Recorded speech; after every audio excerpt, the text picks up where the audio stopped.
اور قرآن کے الفاظ دیکھو کہ وَلِلَّهِ عَلَى النَّاسِ حِجُّ الْبَيْتِ مَنِ اسْتَطَاعَ إِلَيْهِ سَبِيلًا، اللہ کے لیے لوگوں پر لازم ہے کہ جو بیت اللہ جانے کی استطاعت رکھتے ہیں وہ بیت اللہ کا حج کریں۔ آگے قرآن کے الفاظ دیکھو وَلِلَّهِ عَلَى النَّاسِ حِجُّ الْبَيْتِ مَنِ اسْتَطَاعَ إِلَيْهِ سَبِيلًا، آگے کیا الفاظ ہیں؟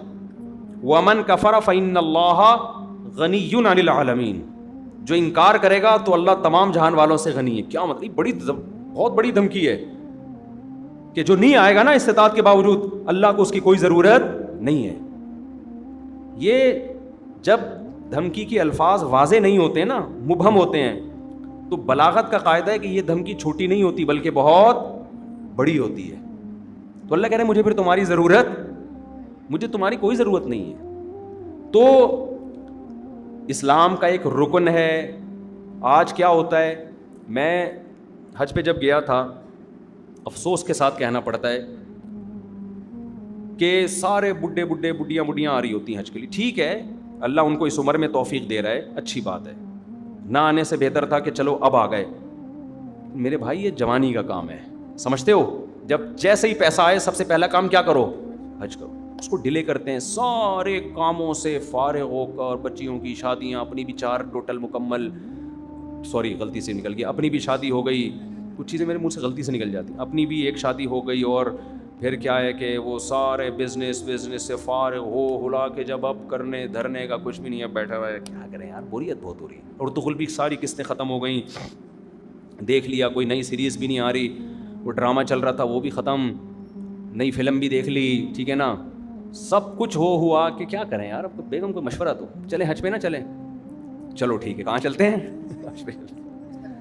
ٹھیک ہے بھائی، ہم جو بڑھاپے میں بھی جا رہے ہیں، ہم خدا نہ خواستہ ان کو برا نہیں کہہ رہے، نیکی تو جس عمر میں کی جائے، جب اللہ قبول کر رہا ہے تو ہم کون ہوتے ہیں؟ لیکن یار تم باقی تو سارے کام تم نے جوانی کے لیے رکھے ہوئے ہیں، حج تم مؤخر کر رہے ہو جب اردو ڈرامے کی ساری قسطیں ختم ہو جائیں گی۔ بری بات ہے نا یہ، جب آپ اللہ کے حکم کو ویلیو نہیں دو گے تو اللہ آپ کو ویلیو دے گا۔ دیکھو حج آپ کی زندگی پلٹ دیتا ہے، تو زندگی پلٹنے کی ضرورت جوانی میں ہے۔ جوانی میں چینج ہو گئے، آگے خیر کا بہت زیادہ موقع ملے گا، بہت موقع ملے گا۔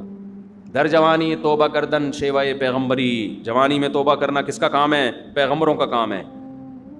تو حج میں انسان بعض دفعہ زندگی چینج ہو جاتی ہے اس کی، جب وہ اللہ کے شاعر دیکھتا ہے نا، وہاں پہ کیسا لاکھوں کا مجمع منا سے عرفات سے نکل کے مزدلفہ، چیونٹیوں کی طرح لوگ ہوتے ہیں، کیسی ایک اللہ کی نشانیاں نظر آتی ہیں وہاں پہ، کیسا دیوانوں کی طرح بیت اللہ کا طواف۔ بقرعید کے 3 دنوں میں جو طواف زیارت ہوتا ہے نا، اتنا رش پوری دنیا میں کہیں نہیں ہوتا، لاکھوں روپے لوگ خرچ کرنے کے گئے ہوئے اور اللہ کے گھر کے گرد گھوم رہے ہوتے ہیں۔ ذرا کبھی چھت سے کھڑے ہو کر حرم کی چھت سے دیکھا کریں، ایک انسانوں کا سمندر ہے اور وہ سارے بیت اللہ کے گرد دیوانہ وار گھوم رہے ہیں۔ یہ اسلام کی عظمت دیکھنے کا موقع ملتا ہے، اس سے انسان کے اندر دل تبدیل ہوتا ہے۔ حج میں بڑی قربانیاں دی جاتی ہیں، اور حج تو ہے ہی ساری دیوانگی۔ حج کے اکثر احکام ایسے جن کی بظاہر کوئی لاجک نہیں ہے، اللہ نے کہا میرے دیوانے بن کے آؤ، جیسے جیسے کہہ رہا ہوں کرتے چلے جاؤ۔ کیسے عجیب عجیب کام کروائے جاتے ہیں۔ سب سے پہلے ہم سے ہمارا لباس اتروا لیا، 3 پیس سوٹ اور ٹائی میں جو گھوما کرتے تھے، بالوں کی کٹنگ، اور ان کو 2 چادریں پہنائی جا رہی ہیں، اب انسان کے بچے بن کے آنا ہمارے گھر میں۔ اگر دیوانے ہو تو دیوانوں والا اسٹائل چاہیے، ابھی وہ جو آفس جس اسٹائل میں جاتے ہو نا، وہ والا اسٹائل بولو نہیں چلے۔ جو اللہ کے نیک بندے ہیں، جو اللہ کے حکم کے سامنے سر جھکانا جانتے ہیں، اللہ سے ان احکامات کی لاجک نہیں پوچھتے، جیسے شیطان نے پوچھا تھا نا کیوں سجدہ کروں میں آدم کو، وائے، تو یہ نہیں پوچھتے۔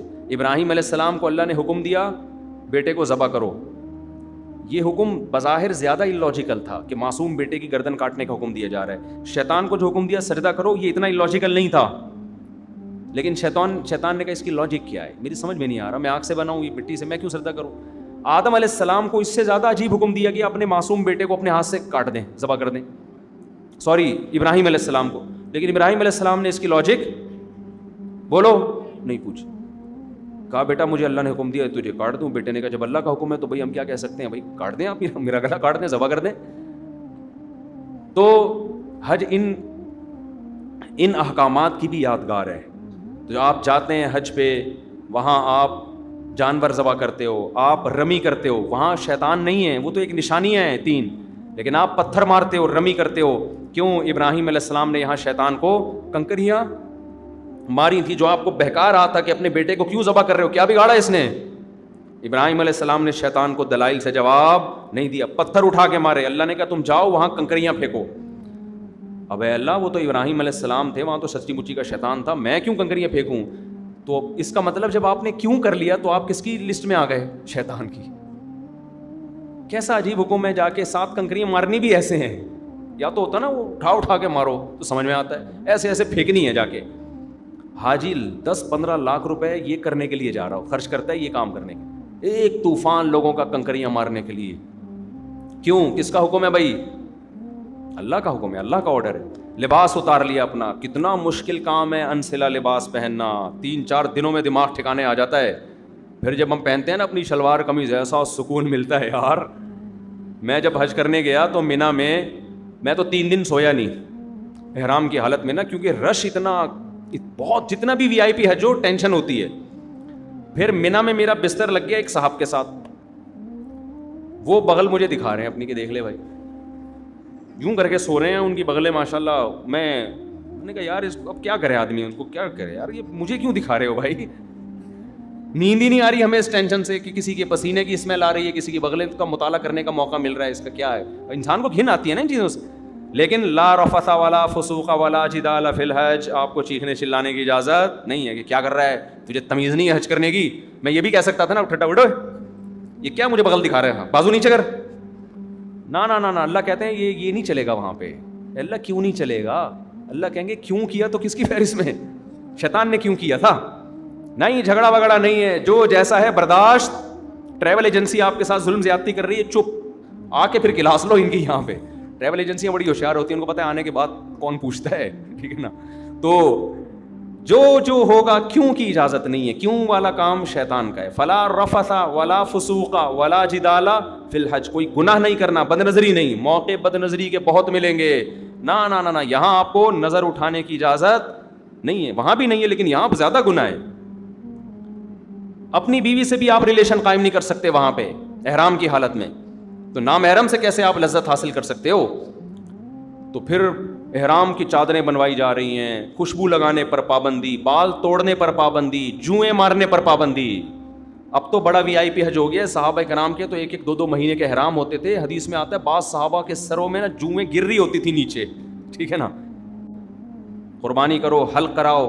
اب کیا کرنا ہے؟ اب طواف زیارت کرنی ہے. بقرعید کے 3 دنوں میں اللہ اتنا رش ہوتا ہے, ان 3 دنوں میں کیوں کا بول دیا تو کس کی لسٹ میں آ جاؤ گے؟ کیوں نہیں, جاؤ طواف زیارت کرو. اتنی پبلک, 3 عظمت والے دن ہے نا, یا یام نہر عظمت والے دن ہے. پھر کیا کریں؟ طواف زیارت کر کے واپس آ جاؤ مینا. ابھی تو آئے تھے, اللہ نے کہا اب واپس جاؤ, جو میرا بندہ ہوگا وہ یہ کام کرے گا. آخر میں اینڈ کیا نکلتا ہے؟ پروٹوکول کیا ملتا ہے آپ کو؟ جب آپ نے اتنی قربانیاں دیں, عرفات کا وقوف کیا آپ نے, عرفات میں لمبی دعائیں مانگنا سنت ہے, عرفات کا وقوف بھی کر لیا, قربانی بھی ہو گئی, اس کے صلے میں اب ہو سکتا تھا اللہ تعالیٰ حکم دیتا کہ اب میرے بندوں کو مفت کھجوریں بانٹی جائیں, میری طرف سے آرڈر ہے. نا نا نا, اللہ کہتے ہیں اب کیا ہوگا تمہارا ٹنڈ, جو تھوڑی بہت پرسنالٹی تھی بالوں کی وجہ سے, وہ بھی بولو, جب وہاں سے آؤ گے سر چمک رہا ہوگا. لوگ کہیں گے یہ کیا ہو گیا, آپ جاتے ہوئے تو آپ ایسے اتنے حسین نہیں تھے. کچھ لوگ یہ شیئر ایسا ہی, لیکن یہ بات خوب سمجھ لیں, حج یا عمرے میں حلق کرانا, ٹنڈ کرانا ضروری نہیں ہے, قصر بھی کرا سکتے ہیں. ثواب 3 گنا زیادہ ہے حلق کرانے میں, سمجھتے ہو. لیکن قصر کرانا بھی کیا ہے, بال ایک پورے کے برابر چھوٹے کرنا بھی کیا ہے, جائز ہے. تو جو کام جائز ہوتا ہے اس پہ کسی کو ملامت نہیں کی جاتی. میں نے جب پہلی بار حج کیا, میرے اتنے بڑے بڑے بال تھے, میں نے ان بالوں کی قربانی دے کے ٹنڈ کرا لی. آپ کو پتہ ہے اتنے بڑے بال ہونے میں بڑا ٹائم لگتا ہے. ہم نے ٹنڈ کرائی, ہم نے کہا یار یہ سنت ایک دفعہ ہم زندہ کریں گے, حلق کی سنت. ٹنڈ کرا لی ہم نے, عمرے میں بھی ٹنڈ کرائی, حج میں بھی ٹنڈ کرائی. دوبارہ میں عمرے پر گیا, میں نے ٹنڈ نہیں کرائی, میں نے قصر کرا لیا. میں نے کہا چلو حلق کی سنت زندہ کر دی ایک دفعہ, اب ہم قصر کرا لیتے ہیں تاکہ گھر میں تھوڑی سی عزت ہو ہماری. اسی کی وجہ سے تھوڑی سی عزت گھر میں شادی شدہ آدمی کی کہاں کیا عزت ہوتی ہے آپ کو پتہ ہے. تھوڑی سی بالوں کی وجہ سے عزت رہ گئی ہے, وہ بھی ٹنڈ کرا لی تو ختم ہو جائے گی, دہشت گردی کا جڑ سے خاتمہ ہو جائے گا. تو تھوڑی سی تو دہشت رہے نا, جڑ سے تھوڑی خاتمہ کرنا ہے دہشت گردی. خیر بہرحال ثواب حلق میں ہی زیادہ ہے. ٹنڈ کرانے میں ہی زیادہ ہے. لیکن میں نے کہا اب میں عمرہ کرتا ہوں تو حلق کراؤں گا, تو قصر کراؤں گا. قصر کرا لیا. جہاز میں لوگ تانے دے رہے تھے مجھے, یار آپ مولانا ہو, آپ نے عمرہ کیا ٹنڈ, یہ کیسا عمرہ ہے, یہ کیسا عمرہ ہے. تو یہ پھر شرعی حدود سے کیا ہے, زیادتی ہے. جب اللہ نے اجازت دی ہے تو آپ کو ملامت کرنے کا حق. میں نے کہا اب تو میں قصر ہی کراؤں گا, کیونکہ آپ کو اعتراض کیوں ہو رہا ہے اس پہ, میری مرضی. تو اللہ سے آگے نکلنے کی کوشش نہ کریں. بعض دفعہ بعض لوگ, میں جب جدہ میں تھا تو وہاں میں نے دیکھا بہت سے لوگ یہاں 5-6 سال سے جاب کر رہے ہیں, عمرہ نہیں کر رہے. وہ میں نے کہا کیوں نہیں کرتے عمرہ یار, تمہارے تو حرم اتنا قریب ہے. کہہ رہے ہیں یار ٹینٹ کرانی پڑے گی, ہم نہیں کرا سکتے. میں نے کہا قصر کرا لو یار. بعض لوگ ٹینٹ نہیں کرا سکتے, ان کو وہ کہہ رہے ہیں یار نہیں ہم نہیں, وہ کہہ رہے ہیں ہم ٹینٹ میں بہت عجیب سے لگ رہے ہوتے ہیں. تو جب اللہ نے آپشن دیا ہے تو چلو, میں نے کہا یار بالوں کی قربانی نہ دو, یہ تو اللہ نے اجازت دی ہے نا, تو قصر کرا لو. تو ان کو پتہ ہی نہیں تھا کہ قصر بھی ہو سکتا ہے. تو اس لیے آپ حج عمرے سے اس وجہ سے رک جائیں کہ ٹنڈ کرانی پڑے گی, یہ غلط ہے. عمرہ کریں ٹنڈ سے. اگر آپ کو بہت زیادہ نفرت ہے تو بہتر تو یہی ہے کہ کرا لیں, قربانی دے دیں اللہ کی خاطر. لیکن اللہ نے آپشن دیا ہے کس کا, قصر کا بھی آپشن. ایک پورے کے برابر بال چاروں طرف سے کاٹ لیں تو بھی ٹھیک.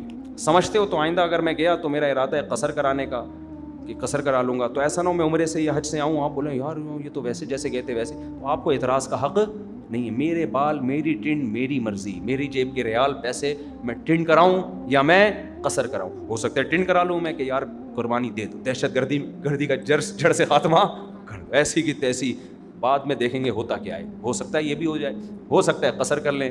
تو اپنے کسی کے ذاتی معاملات میں دخل انداز, کیونکہ میں پہلے جب عمرہ کیا نا, لوگ مجھے ہر آدمی, یہ کیسا عمرہ ہے یار, آپ کے تو سر پہ اسی طرح بال لٹک رہے ہیں, یہ کیسا عمرہ ہے یار, یہ کیسا عمرہ ہے یار.